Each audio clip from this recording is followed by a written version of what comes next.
بسم الله الرحمن الرحيم والنازعات غرقا والناشطات نشطا والسابحات سبحا فالسابقات سبقا فالمدبرات أمرا يوم ترجف الراجفة تتبعها الرادفة قلوب يومئذ واجفة أبصارها خاشعة يقولون أئنا لمردودون في الحافرة أئذا كنا عظاما نخرا قالوا تلك إذا كرة خاسرة فإنما هي زجرة واحدة فإذا هم بالساهرة هل أتاك حديث موسى إذ ناداه ربه بالواد المقدس طوى اذهب إلى فرعون إنه طغى فقل هل لك إلى أن تزكى وأهديك إلى ربك فتخشى فأراه الآية الكبرى فكذب وعصى ثم أدبر يسعى فحشر فنادى فقال أنا ربكم الأعلى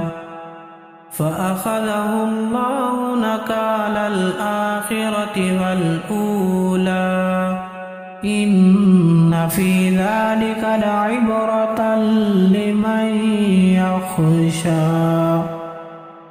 أأنتم أشد خلقا أم السماء بناها رفع سمكها فسواها وأغطش ليلها وأخرج ضحاها والأرض بعد ذلك دحاها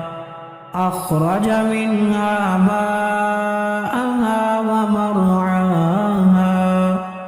والجبال أرساها متاعا لكم ولأنعامكم فإذا جاءت الطامة الكبرى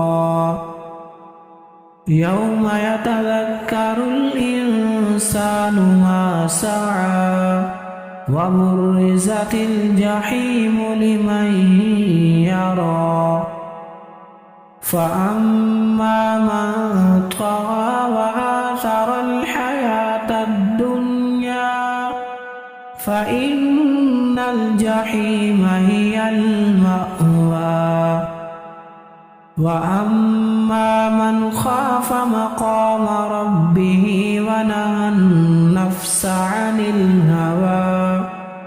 فإن الجنة هي المأوى يسألونك عن الساعة أيان مرساها فيما أنت من ذكراها إلى ربك منتهاها إنما أنت منذر من يخشاها كأنهم يوم يرونها لم يلبثوا إلا عشية أو